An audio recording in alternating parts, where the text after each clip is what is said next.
ጀነራል ታደሰ የት ናቸው? የመቀለ አየር ማረፊያ መግቢያና መውጫ እየተጠበቀ ነው።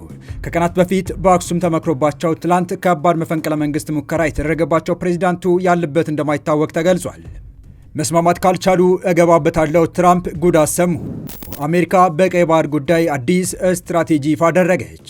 ታዬ ደንዳ 7 ዓመት ተፈረደባቸው። በቅርቡ ከቀረቡባቸው ክሶች ነጻ ተብለው አዲስ ክስ የተመሰረተባቸው ታዬ ደንዳ ረጅም እስር ተፈርዶባቸዋል። በትላንትናው ዕለት በሞንጆርኖ ታጣቂዎች ቢሮአቸው የተወረረባቸው ጀነራል ታደሰ የበላ ጅብ እስካሁን ድምፁን አጥፍቷል። ጀነራሉ ከእሁድ ውጭ ታይቶ አለማወቃቸው ያስጨነቃቸው ደጋፊዎቻቸው ጀነራሉ የት ናቸው እያሉ ይገኛሉ። ከቀናት በፊት በአክሱም በነበረ ስብሰባ ላይ ከነደብረጽዮን ጋር ተጣልቶ የተመለሱትና ትላንት ከባድ መፈንቅለ መንግስት ሙከራ የተደረገባቸው ፕሬዚዳንቱ ያሉበት እንደማይታወቅ የተገለጸ ሲሆን የመቀለ አየር ማረፊያ መግቢያና መውጫ እየተጠበቀ ስለመሆኑም ነው የተሰማው።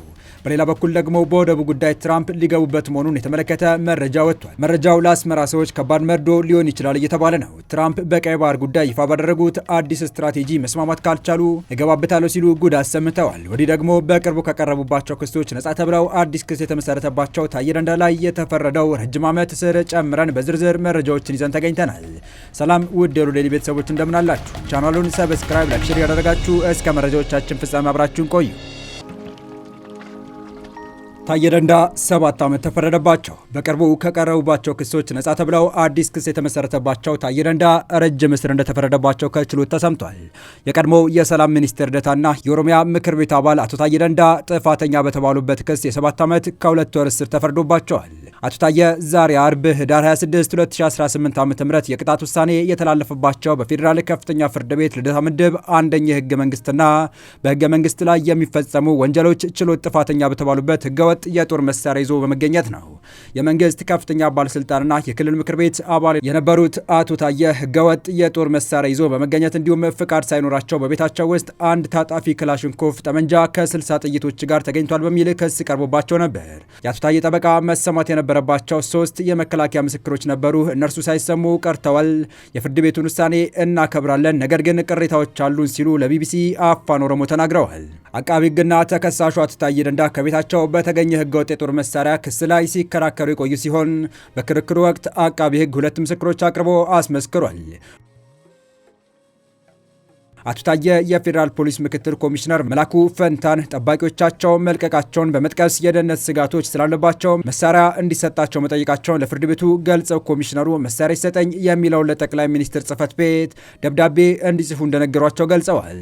ከዚያም በወቅቱ የሰላም ሚኒስተር የነበሩትና አሁን በአሜሪካ የኢትዮጵያ አምባሳደር የሆኑት አቶ ብናልፍ አንዱዓለም ደብዳቤ እንዲጽፉላቸው መጠየቃቸው ለችሎቱ አስረድተዋል። ይሁን እንጂ ደብዳቤ ከመጻፍ ይልቅ በቃል ይሻላል ተብሎ የሚፈልጉትን ጦር መሳሪያ እንዲታጠቁ ከስምምነት ላይ መድረሳቸውን ተናግረዋል።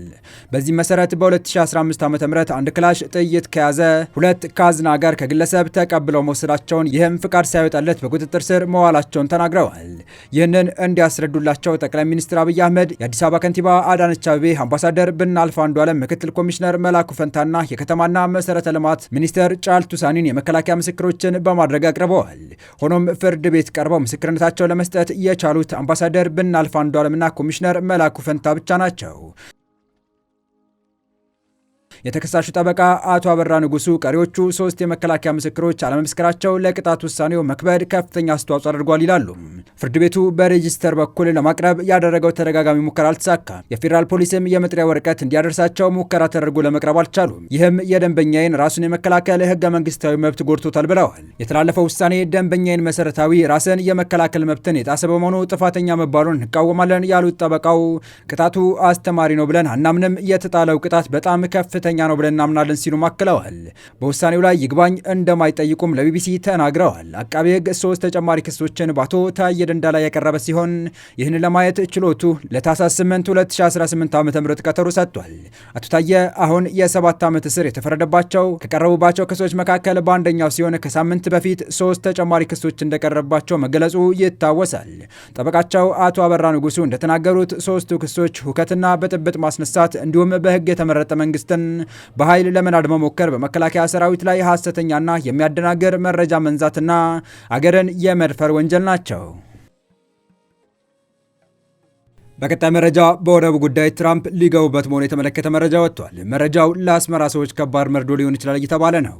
ትራምፕ በቀይ ባህር ጉዳይ ይፋ ባደረጉት አዲስ ስትራቴጂ መስማማት ካልቻሉ እገባበታለሁ ሲሉ ጉድ አሰምተዋል። የአሜሪካ መንግስት በ29 ገጽ የተቀነበበ የብሔራዊ ደህንነት ስትራቴጂ ናሽናል ሴኩሪቲ ስትራቴጂ ይፋ አድርጓል። ይፋ በተደረገው የአሜሪካ ብሔራዊ ደህንነት ስትራቴጂ አፍሪካን በተመለከተ በገጽ 29 ስር በሰፈረው ሀተታ ለአፍሪካ ሀገራት የሊበራል አይዲዮሎጂን የማስረጽና እርዳታን ከማቅረብ ዘልማዳዊ የአሜሪካ ፖሊሲ በመላቀቅ የንግድ ትብብርና አጋርነትን ወደ መፍጠር መሸጋገርን የገለጸ ሲሆን በአፍሪካ አህጉር የተፈጠሩ ግጭቶችን ማስቆም እንዲሁም በቀጣይ ጊዜ ሊከሰቱ የሚችሉ ግጭቶችን በዋነኝነትም በኢትዮ ኤርትራ፣ ሶማሊያ መካከል ግጭት እንዳይፈጠር ይሰራል በማለት በቀይ ባህር ቀጠና ላይ የአሜሪካን ብሔራዊ ጥቅም አደጋ ላይ የሚከት ብሎም የቀጠናውን ሰላም የሚያደፈርስ ማንኛውንም እንቅስቃሴ እንደማይታገዝ በግልጽ ቋንቋ ማስቀመጡ ለአስመራ አዛውንቱ ሹማምንት እንደ ከባድ ቡጢ አናት የሚያዞር ሊሆን ይችላል እየተባለ ይገኛል።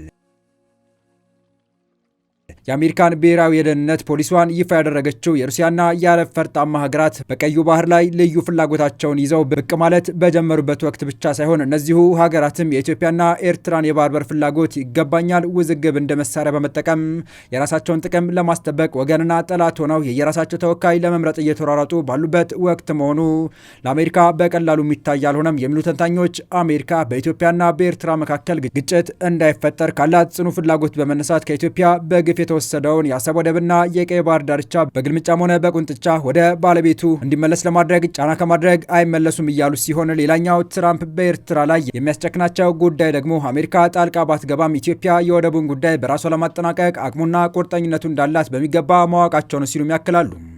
በቀጣይ መረጃ በትላንትናው ዕለት በታጠቁ ኃይሎች ቢሮቸው ተከቦ የዋሉት የትግራይ ጊዜያዊ አስተዳደር ፕሬዚዳንት ጀነራል ታደሰ ወረደ ድምጻቸው ጠፍቷል። ከቀናት በፊት በአክሱም ተመክሮባቸው ትላንት ከባድ መፈንቅለ መንግስት ሙከራ የተደረገባቸው ፕሬዚዳንቱ ያሉበት እንደማይታወቅ ተገልጿል።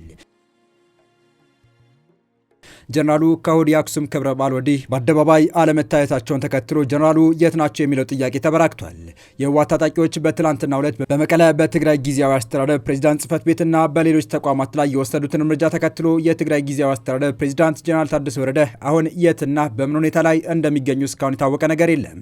ከትግራይ ጊዜያዊ አስተዳደር ፕሬዚዳንት ሌተና ጀነራል ታደሰ ወረደ ቅርበት እንዳሉ የሚገለጸው አውራምባ ሚዲያ እንደዘገበው እንቅስቃሴው ጀነራል ታደሰን ከስልጣን በማውረድ ዶክተር ደብረጽዮንን ለመተካት ባሳለፍነው እሁድ በአክሱም ከተማ የተጠነሰሰ ሴራ መሆኑን በዝርዝር አመልክቷል። በጀነራሉ ላይ የህወሓት መሪዎችና የጦር አዛዦች በተጨማሪ የኤርትራ ባለስልጣናትም እንደተነሱባቸው ተመላክቷል። እሁድ ዕለት በአክሱም ከተማ ከተከበረው የአክሱም ጽዮን ማርያም ክብረ በዓል ጋር ተያይዞ በጀነራል ታደሰና በህወሓት መካከል የተፈጠረው ልዩነት መነሻው የአክሱም ጽዮን ማርያም በዓልን የፖለቲካ መድረክ ለማድረግና የጽምዶ ፕሮግራም ማስፈጸሚያ እንዲሆን የተያዘው እቅድ ጀነራሉ መቃወማቸው እንደሆነም ተመላክቷል። ጀነራል ታደሰ ወረደ በአክሱም ጽዮን ማርያም ክብረ በዓል ላይ የኤርትራ ካህናት እንዲገኙና በምላሹም የትግራይ ተወላጅ ካህናት ወደ አስመራ እንዲጓዙ ታቅዶ የተያዘው መርሃ ግብር ለትግራይ ህዝብ አይጠቅመውም የሚል አቋም በመያዛቸውና በቅዱ መሰረት የሚቀጥል ከሆነ እኔ አልገኝም በማለታቸው ፕሮግራሙ ተሰርዟልም ነው የተባለው።